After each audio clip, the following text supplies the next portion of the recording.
I'd like to thank each of the members of the panel for being here, in particular, and Ms. McBath. Thank you for being here. Thank you for sharing your stories. Every parent understands the mourning you are feeling, and it is always a tragedy when a child loses his life. And please know that we are all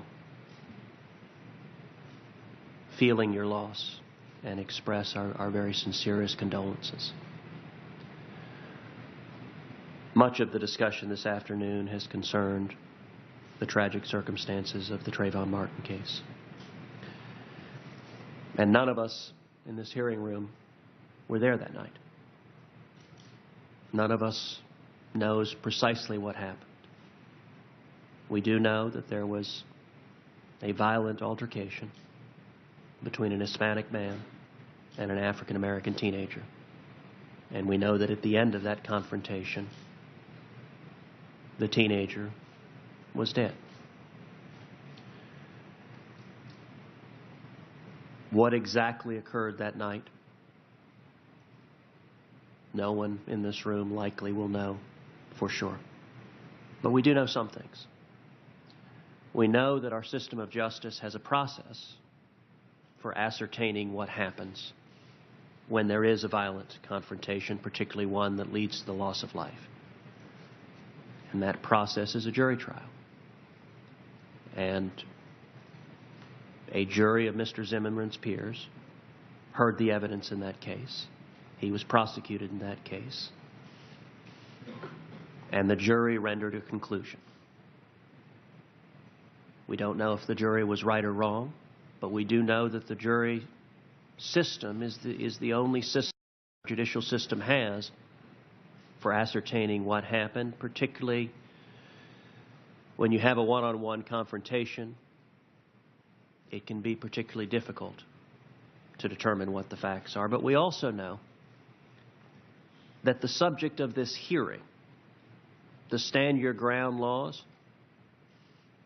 was not a defense that Mr. Zimmerman raised. So this entire hearing, the topic of this hearing is not the issue on which that trial turned. And sadly, we know that some in our political process have a desire to exploit that tragic, violent incident for agendas that have nothing to do with that young man who lost his life. We have seen efforts to undermine the verdict of the jury, and more broadly to inflame racial tensions that I think are sad and irresponsible. I recognize that for the family, you're simply mourning the loss of your son, and I understand that. But there are other players who are seeking to do a great deal more based on what happened that Florida night.